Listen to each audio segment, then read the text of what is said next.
All right, hey guys, what's up? Just wanted to make a couple of videos today. I'm probably going to be uploading. First one I'm going to be talking about is the broader conversation regarding GamerGate 2. This is, as I've always said, much, much bigger than video games. And it really, really warms my heart to see that more and more people are starting to come to this conclusion. I am seeing this more and more, and I have a really great example of this right now. So you might have heard that earlier this week, I believe it was on the 11th, there was a stream on the Quarterings channel with Grums and Cabrutus, who is the guy who created the Sweet Baby Ink Detected Steam page, as well as the Discord server. And Grums is a former developer. He used to work for Blizzard, and he has quite the catalog. I'll just say that. He worked on the original World of Warcraft as just one example. And James Lindsey commented on this. Now, I don't know if you guys know who James Lindsey is.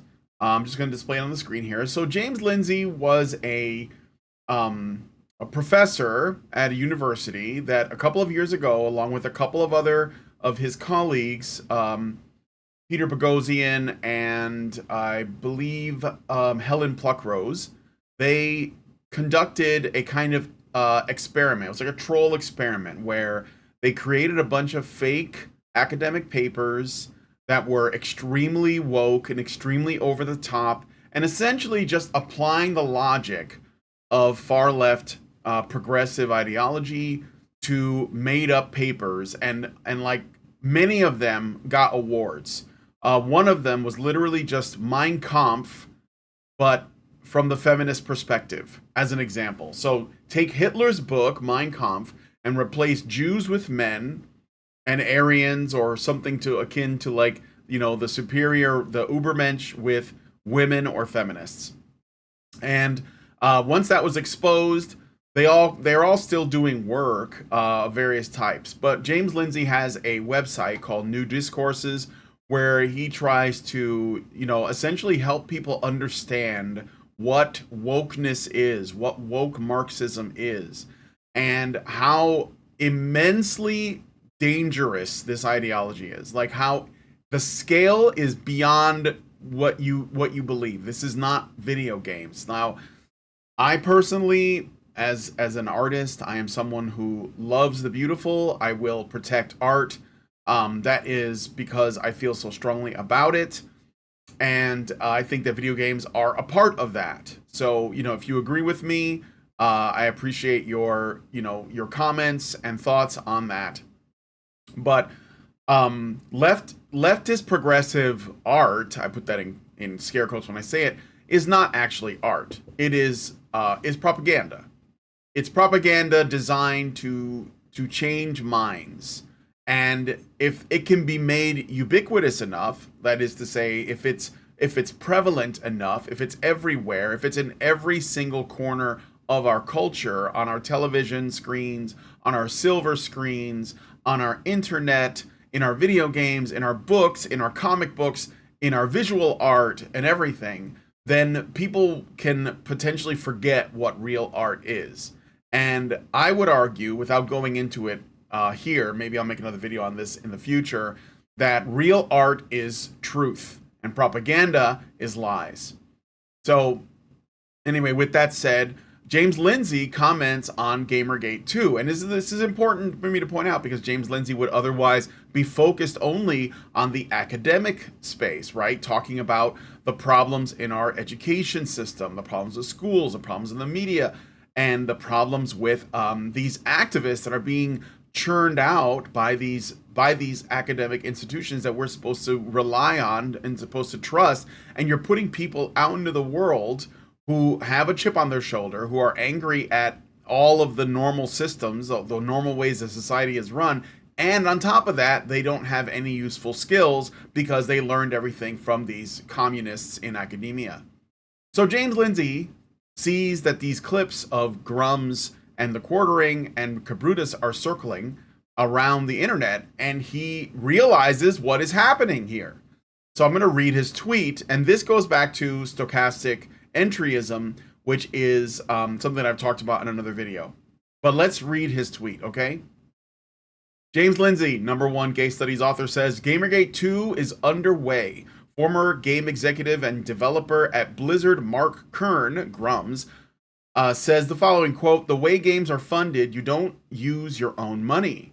Even EA, Electronic Arts, its games are hugely expensive to make. They're upwards of, some 250, sometimes $600 million for certain live games. It's incredible, I think is what he means to say, how expensive they are. And to do that, your CFO is your best friend. CFO is Chief Financial Officer. You're counting on your CFO to get your tax breaks, to get you in, to put studios in regions which are financially favorable, and you will borrow the cheap money. You will get a cheap money to do it. Even EA does this. I worked with EA. We were putting together a deal where they were taking bailout money from the banks in the last financial crisis we had, and they were applying that cheap money towards games. Same thing with COVID money. So financial crisis, I think they're referring to 2008. COVID obviously was, more recently, and they were doing it then as well. There were certainly opportunities for certain corporations to grow substantially, They're applying that cheap money towards games, and what has been the cheapest money while interest rates were still low, a couple of years ago, was ESG financing. And so they're going to take his money. Because the returns on investment have been so poor on Wall Street for ESG funds, that source of revenue is drying up.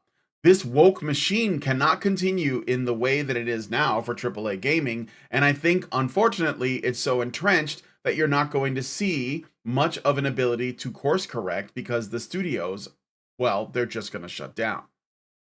And there's more. Part 2, let me open this up really quick.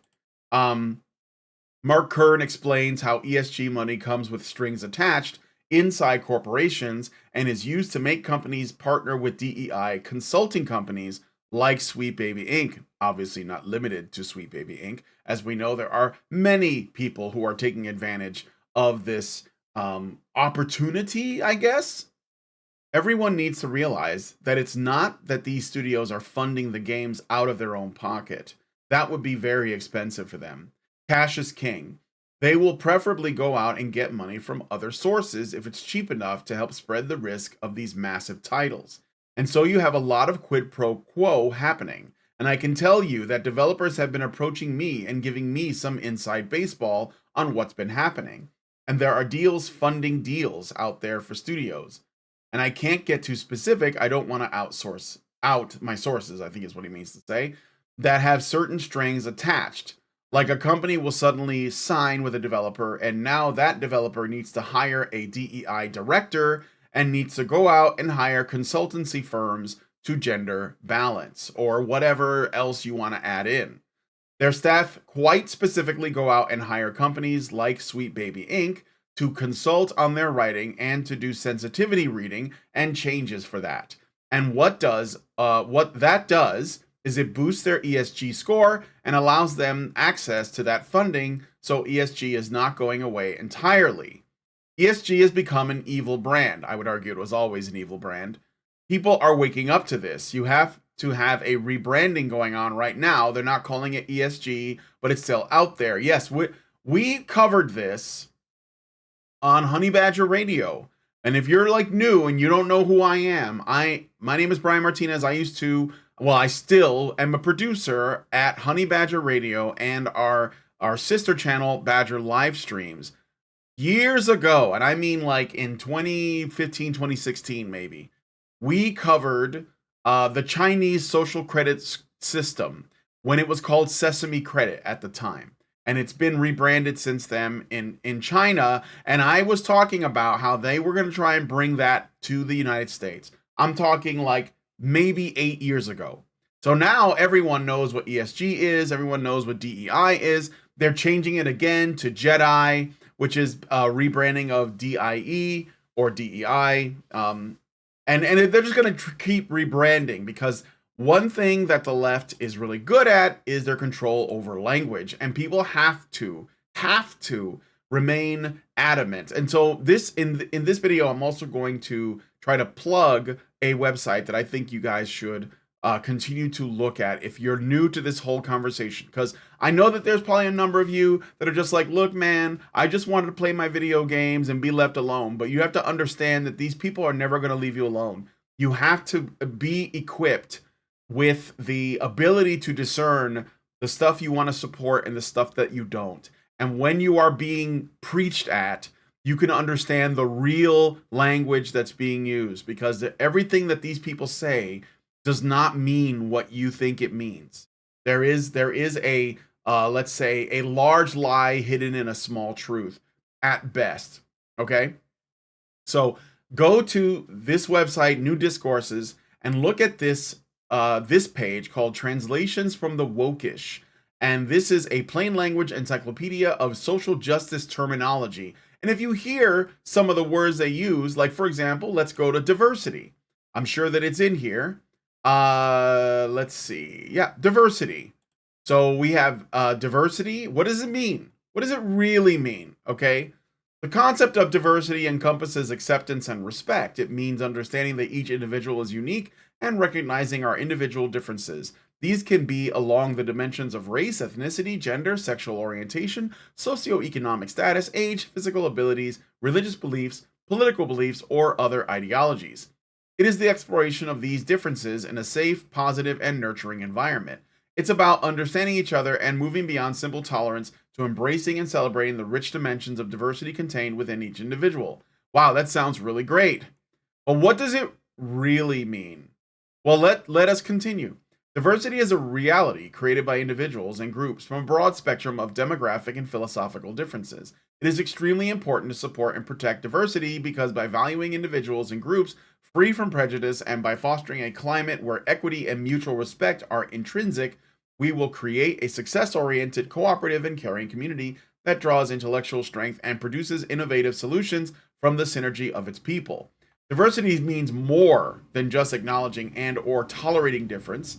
Diversity is a set of conscious practices that involve understanding and appreciating the interdependence of humanity, cultures, and the natural environment, practicing mutual respect for qualities and experiences that are different from our own, understanding that diversity includes not only ways of being, but also ways of knowing, which is important, recognizing that personal, cultural, and institutionalized discrimination creates and sustains privileges for some while creating and sustaining disadvantages for others, and building alliances across differences so that we can work together to eradicate all forms of discrimination. Diversity includes, therefore, knowing how to relate to those qualities and conditions that are different from our own and outside the groups to which we belong, yet are present in other individuals and groups. These include, but are not limited to, age, ethnicity, class, gender, physical abilities, qualities, race, sexual orientation, as well as religious status, gender expression, educational background, geographical location, income, marital status, parental status, and work experience. Finally, we acknowledge that categories of difference are not always fixed, but also can be fluid. We respect individual rights to self-identification, and we recognize that no one culture is intrinsically superior to another.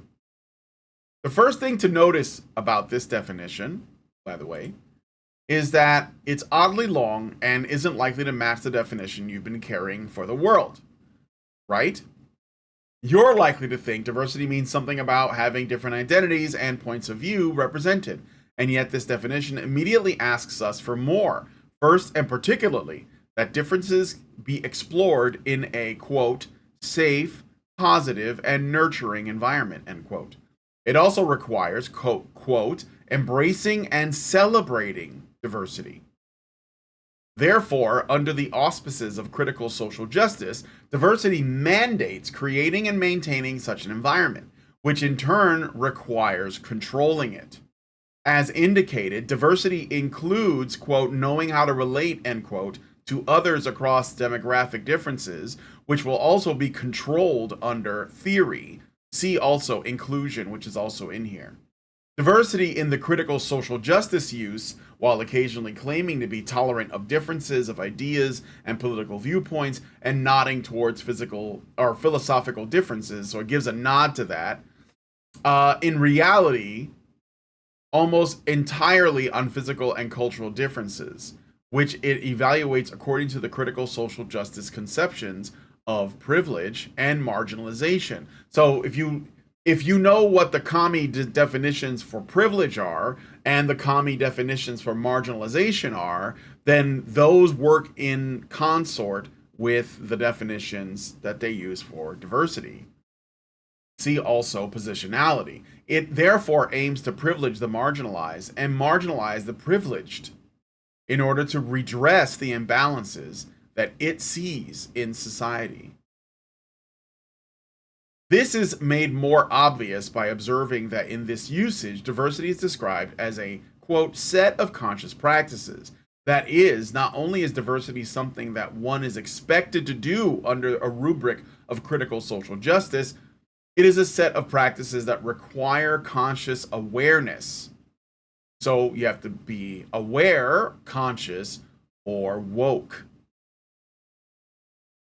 So I'm not going to go into it much more than that, but as you can see, these are pretty robust deep dives into this social justice terminology. You have to understand it because this is what they're going to use to protect themselves.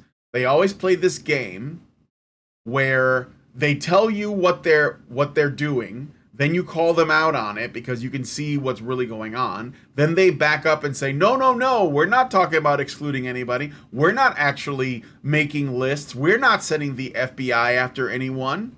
We just want fun games that are inclusive.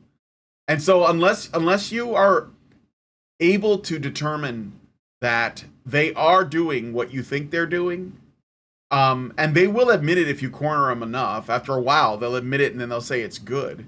And this is not limited, again, to games. This is like mainstream media. You know, when our border here in the United States, our southern border is basically wide open, and strange people that don't have citizenship are just coming across the border. And Joe Biden he had to apologize for calling them illegals, or at least calling one of them illegals. When the truth is, they're all illegals, and they don't belong here.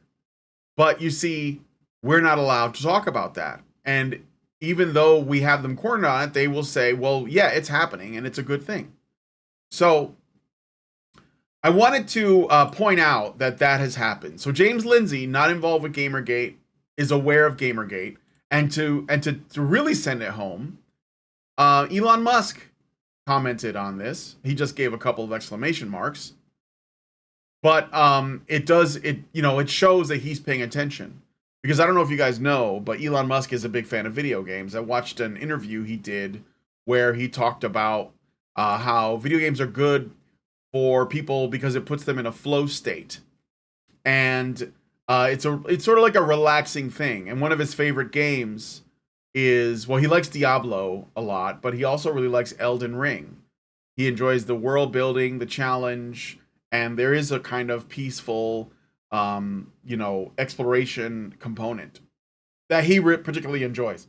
So he's a fan of video games. I think that this GamerGate 2, is going to be very different from the first one. I think that people who really care about this have to ultimately care about the broader culture, have to ultimately care about the communists, and they have to become involved. But I am seeing this, and it makes me happy because I think people are realizing what needs to be done. So anyway, let me know what you guys think about this in the comments. I will include links to new discourses as well as the original tweet, and I will see you guys very soon with another video. Long live Vivian.